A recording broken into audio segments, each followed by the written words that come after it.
Arun XLO Ziva, an elite active retirement community in Mahabalipuram, Chennai. For apartments and luxury villas, call 7288 7288. முக்கிய தலைவர்களில் மூலமானவர் விஜயன் அவர்கள். இதை பிரபலப்படுத்த வேண்டியது என் கடமையாக நினைக்கிறேன். சித்தாந்தங்கள் எவ்வாறாக இருந்தாலும், அவர் கம்யூனிஸ்டாகவும் நான் சென்ட்ரிஸ்டாகவும் இருந்தாலும், மக்கள் சேவையில் நாங்கள் இருவருமே காமரேட்ஸ் தான். இந்த சித்தாந்த வேறுபாடுகளின் நூற்றாண்டு கடந்து கொண்டிருக்கிறது.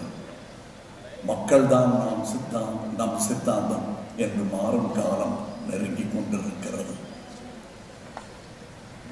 வரும் வழியில் ஒரு சின்ன விமர்சனத்தை பாஸ்கரன் சார் முன்னால் வைத்தார். நாங்கள் ஒரே வண்டியில் வந்து கொண்டிருந்தோம். நீங்கள் இனி வன்முறைக்கு இடமே இல்லை, அது தேவையில்லை என்று ஒட்டுமொத்தமாக சொல்லும் பொழுது அநீதிக்கு எதிராக எப்படி போராடுவது என்பதுதான் அவருடைய கேள்வியின் அடிநாளம் என்று நான் புரிந்து கொண்டேன். அநீதிக்காக போராடலாம், அந்த போராட்டம் தொழிலாக மாறிவிடக்கூடாது. அது கடமையாக இருக்க வேண்டும். அந்த கடமை பிடித்ததும் நாம் அமைதியை நோக்கித்தான் செல்ல வேண்டும். அதைத்தான் நான் குறிப்பிடுகிறேன். அங்கே அவருக்கும் என்னை விட அறிவார்ந்தவர்களை உதாரணம் சொல்லி தப்பித்துக் கொண்டேன். நான் ஒரு போரின் முடிவு வெற்றியில் இருக்கவே இருக்க முடியாது. போரின் முடிவு அமைதியில் தான் இருக்க வேண்டும். War will have to end in peace. Otherwise Tolstoy would have named it War and Victory. A wise man like him looked beyond his time and said war and then peace. We are all walking towards peace, and I'm happy to walk behind great leaders like him. We have many in this country. We have to realize the potential. இது நான் நாடு முழுவதும் கேட்க வேண்டும் என்பதற்காக தேசிய communication மொழியில் பேசுகிறேன். நான் இங்கே இந்த விழாவிற்கு நான் வர வேண்டியது என் கடமையாகும். 4-5 வயது முதல் கேரள சினிமாவில் நான் நடித்துக் கொண்டிருந்த ஒரு பால நடிகனாகவும் பேசுகிறேன். இன்று அரசியலில் நுழைந்து பல வாய்ப்புகளை பெற்றுக் கொண்டிருக்கும் ஒரு இளம் அரசியல்வாதியாகவும் பேசுகிறேன்.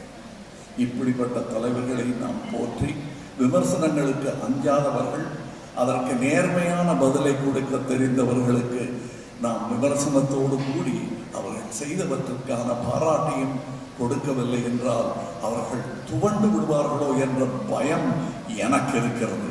இத்தகைய தலைவர்கள் சற்றே சோர்ந்தாலும் கேரளம் பல மாமாங்கங்கள் பின்தங்கிவிடும் என்பதுதான் என்னுடைய பயம். அவர்களை சந்தோஷமாக வைத்திருங்கள். ஆயுட்காலம் போதாது என்று நான் சொல்வது என்னுடைய சுயநலம்தான். அது அவருடைய நலம் கருதி என்பதை விடக்கூட இந்த மாதிரி தலைவர்கள் இன்னும் நீண்ட நாள் வாழ வேண்டும் என்பது சுயநலமாக நான் வைக்கும் என்னுடைய கோரிக்கை. அதை அவர் ஏற்று ஆரோக்கியம் பேண வேண்டும். அவருடைய மனம் குதூகலிக்கும்படி கேரளம் முன்னேற வேண்டும். முன்னேறும் என்ற நம்பிக்கைக்கான எல்லா உதாரணங்களையும் நீங்கள் கொடுத்து கொண்டிருக்கிறீர்கள். அதை பார்த்து ஆரோக்கியமான பொறாமை ஒன்றை தமிழகம் பட்டுக்கொண்டிருக்கிறது.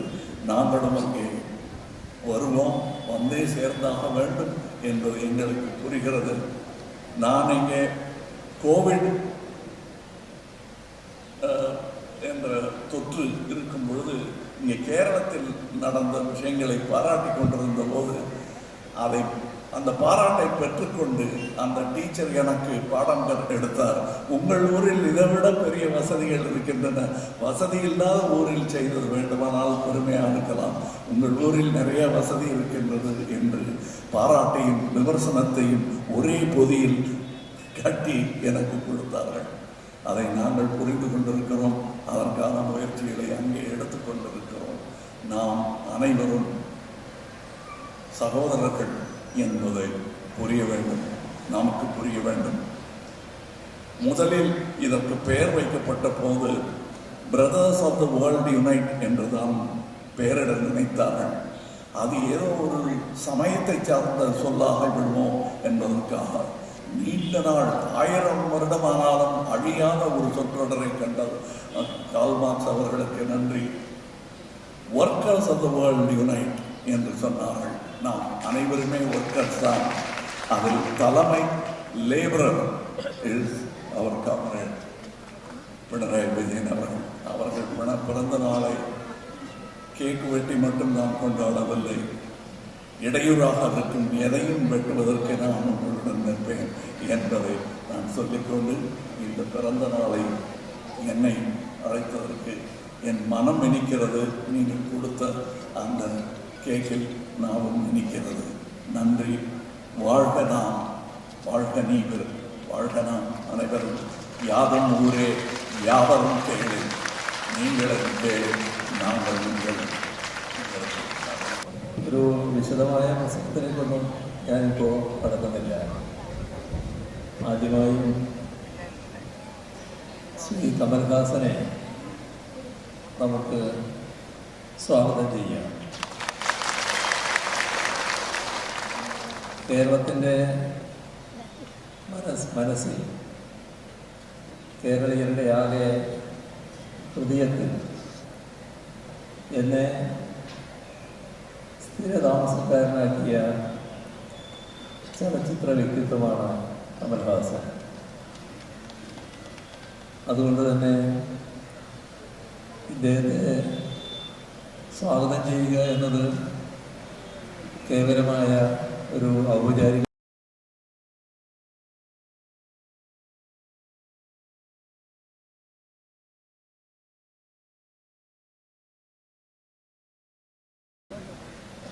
എന്ന് തെളിയിച്ച വ്യക്തിയാണ് കമൽഹാസൻ. സാമൂഹിക നീതിക്ക് വേണ്ടിയുള്ള ഏറെ സമകാലിക പോരാട്ടങ്ങളിലും നേതൃത്വപരമായ പങ്ക് അദ്ദേഹം വഹിച്ചിട്ടുണ്ടെന്ന് നമുക്കറിയാം. ജനങ്ങളെക്കുറിച്ച് കരുതലുള്ള ഇടതുപക്ഷ മനസ്സിൻ്റെ ഉടമയാണ് അദ്ദേഹം. അദ്ദേഹത്തിന് കേരളത്തോടും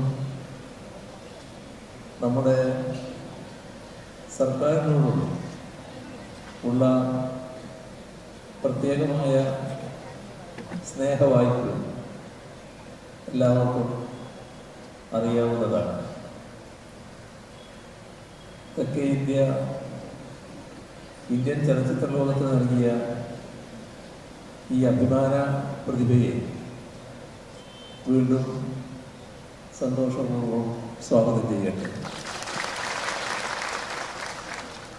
കേരളം കമലഹാസന് സ്വന്തം വീട് തന്നെയാണ്. സ്വന്തം വീട്ടിൽ ആർക്കും സ്വാഗതം ആവശ്യമില്ലല്ലോ. എങ്കിലും നേരത്തെ സൂചിപ്പിച്ചതുപോലെ ഔപചാരികതയുടെ പേരിൽ നമ്മുടെ നാടിൻ്റെ, നമ്മുടെ ഈ പ്രിയ സഹോദരനെ സ്വാഗതം ചെയ്യും. സർക്കാരിൻ്റെ വാർഷികവുമായി ബന്ധപ്പെട്ട് 4 വർഷം പൂർത്തിയാക്കി 5ാമത്തെ വർഷത്തേക്ക് കടക്കുകയാണ്. 2016 മുതലാണ് LDF സർക്കാർ ഈ ഘട്ടത്തിൽ അധികാരത്തിൽ വന്നതും 2021 ജനങ്ങൾ LDFിൻ്റെ തുടർഭരണം വേണമെന്ന് ആഗ്രഹിച്ചുകൊണ്ട് കേരളത്തിൻ്റെ സമീപകാല ചരിത്രം തിരുത്തിക്കൊണ്ട് LDFിനെ വീണ്ടും അധികാരത്തിലേറ്റിയത്. അങ്ങനെ നോക്കിയാൽ 9 വർഷം പൂർത്തിയാക്കി 10ാമത്തെ വർഷത്തിലേക്ക് കടക്കും. ആ ഘട്ടത്തിൽ കേരളമാകെ ഈ 4ാം വാർഷികാഘോഷത്തിൻ്റെ ഭാഗമായി നടന്ന പരിപാടികളിൽ വലിയ തോതിലുള്ള ജനപങ്കാളിത്തമാണ് ഉണ്ടായത്. രാവിലെ സമൂഹത്തിൻ്റെ വിവിധ തുറകളിൽ പങ്കെടുത്ത യോഗങ്ങൾ അവരെല്ലാം കേരളത്തിൻ്റെ ഭാവിയിൽ അങ്ങേയറ്റം തൽപരരാണ് എന്ന് കാണിക്കും വിധമാണ് അതിൽ പങ്കാളികളായി. ഒരുപാട് ആശയങ്ങൾ, അഭിപ്രായങ്ങൾ, നിർദ്ദേശങ്ങൾ നമ്മുടെ നാടിൻ്റെ ഭാവിക്ക് വേണ്ടിയുള്ളത് ആ യോഗങ്ങളിൽ അവതരിപ്പിക്കുകയുണ്ടായി. ഇപ്പോൾ കേരളീയ മനസ്സ് കൃത്യമായി വ്യക്തമാക്കുന്ന പ്രതികരണങ്ങളാണ് ആ പ്രഭാത സദസ്സുകളിലുണ്ടായത്. എല്ലാ ജില്ലകളിലും അത് നടന്നു. അതോടൊപ്പം വൈകുന്നേരങ്ങളിലെ റാലി അത് തീർത്തും എടുത്തു പറയത്തക്കതായിരുന്നു. വൻപിച്ച ജനപങ്കാളിത്തം കൊണ്ട് ശ്രദ്ധേയമായി. ഇപ്പോൾ കേരളം LDFനും LDF സർക്കാരിനും നൽകുന്ന പിന്തുണയാണ് ഇതിലൂടെയെല്ലാം വ്യക്തമായി. ഇവിടെ ചില കാര്യങ്ങൾ നേരത്തെ അവതരിപ്പിക്കുകയുണ്ടായി. ഞാൻ അപ്പോഴെല്ലാം ആലോചിക്കുകയായിരുന്നു, ഇതിൻ്റെ പേരിൽ എന്തെല്ലാം പഴിയാണ് ഇനി ചിലരിൽ നിന്ന് ഇവർ കേൾക്കേണ്ടി വരിക എന്നുള്ളത്. കാരണം നമ്മുടെ നാട്ടിലെ ചില വ്യാഖ്യാനപ്പെടുത്തൽ ഇത്തരം കാര്യങ്ങളെ വലിയ തോതിൽ വക്രീകരിക്കാൻ ശ്രമിക്കും. ഒരു കാര്യം മാത്രമേ നിങ്ങൾ അവതരിപ്പിച്ചതിനെ പറ്റി എനിക്ക് പറയാനുള്ളൂ. ഞാനെന്ന വ്യക്തി എൻ്റേതായ സ്വന്തം കഴിവിലൂടെ നാട്ടിൽ പ്രവർത്തിച്ചു വന്നതല്ല. എൻ്റെ പാർട്ടിയുടെ ഉൽപ്പന്നമാണ് ഞാൻ.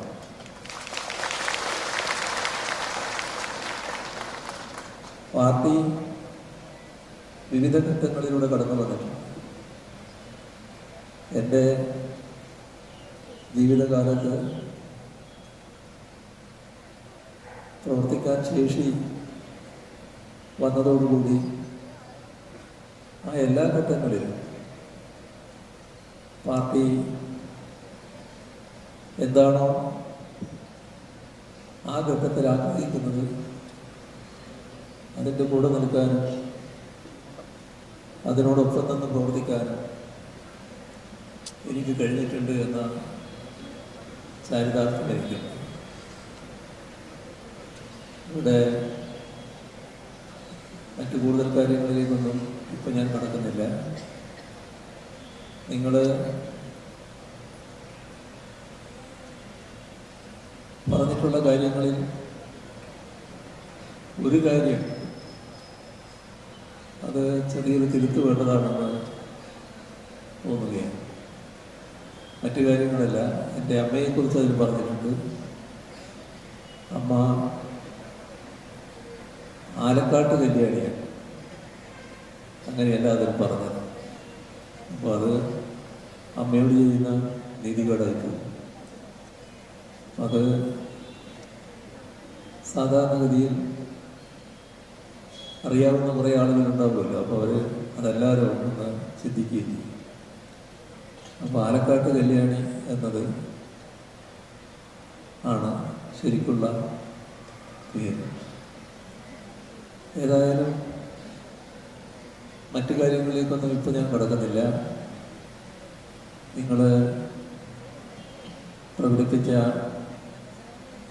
സ്നേഹവായ്പ അത് പാർട്ടിയോടും LDFിനോടുമുള്ള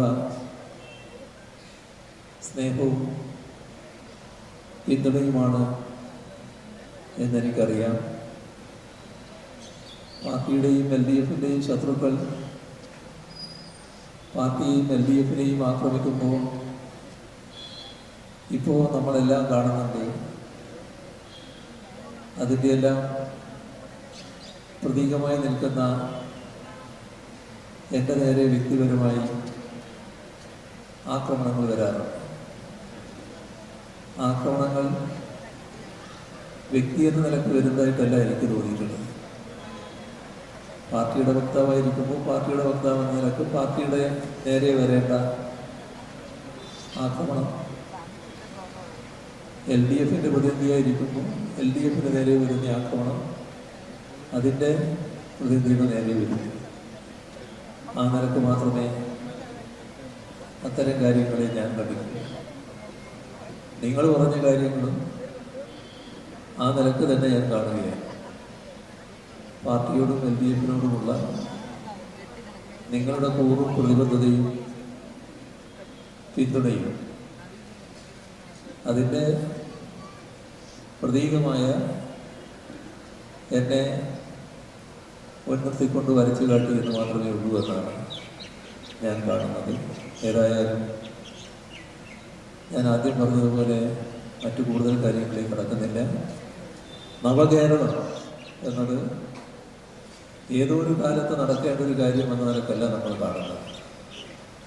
നവകേരളം യാഥാർത്ഥ്യമാക്കാനുള്ള ഓരോ നടപടിയും നാം സ്വീകരിച്ചു വരികയാണ്. ഏത് മേഖലയെടുത്താലും ഈ 9 വർഷക്കാലം അഭിമാനകരമായ പുരോഗതി കേരളത്തിന് നേടാൻ കഴിഞ്ഞിട്ടുണ്ട്. അതിൻ്റേതായ ഒട്ടേറെ പുരസ്കാരങ്ങൾ രാജ്യതലത്തിലും അന്താരാഷ്ട്ര തലത്തിലും കേരളത്തെ തേടിയെത്തുന്നു. അത് നമുക്ക് ഇനിയും മുന്നോട്ട് കൊണ്ടുപോകാനാവണം. നിങ്ങൾ ഒരു കാര്യം പ്രഖ്യാപിച്ചത് വളരെ സന്തോഷകരമായ കാര്യമാണ്. ജനങ്ങൾ ഭരണത്തിൻ്റെ സ്വാധീനം ശരിയായ രീതിയിൽ അറിയണം. അവരാഗ്രഹിക്കുന്ന തീരുമാനങ്ങൾ വേഗം ഉണ്ടാകുന്നതിലൂടെയാണ് ഭരണത്തിൻ്റെ സ്വാദ് അവർ തിരിച്ചറിയുക. ആ കാര്യത്തിൽ ഫയലുകൾ തീർപ്പാക്കുന്നതിന് പ്രത്യേക യജ്ഞം നടത്തുമെന്ന് നിങ്ങൾ പറഞ്ഞിട്ടുണ്ട്. നല്ല കാര്യമാണ്. നല്ല മാറ്റം ആ കാര്യത്തിൽ ഉണ്ടായിട്ടുണ്ട്. പൊതുവെ സെക്രട്ടറിയുടെ ജീവനക്കാരെ കുറിച്ച് അഴിമതിരഹിതരായ ജീവനക്കാരാണ് എന്ന സൽപ്പേര് എല്ലാ കാലത്തും ഉള്ളതാണ്. അത് നിലനിർത്തി ഈ ഫയലുകളുടെ കാര്യത്തിൽ നിങ്ങൾ പ്രഖ്യാപിച്ചതുപോലെ അതിവേഗം തീരുമാനങ്ങളിലേക്ക് എത്തുന്ന നിലകൂടി ഉണ്ടാക്കുക. നാം നവകേരളത്തിലേക്കുള്ള യാത്രയിൽ നിങ്ങളെല്ലാവരുടെയും സഹായവും സഹകരണവും പിന്തുണയും ഉണ്ടാകണം എന്നഭ്യർത്ഥിച്ചുകൊണ്ട് മറ്റു കൂടുതൽ കാര്യങ്ങളെ കടക്കാതെ അവസാനിപ്പിക്കുന്നു. നിങ്ങളുടെ സ്നേഹാഭിവാദം.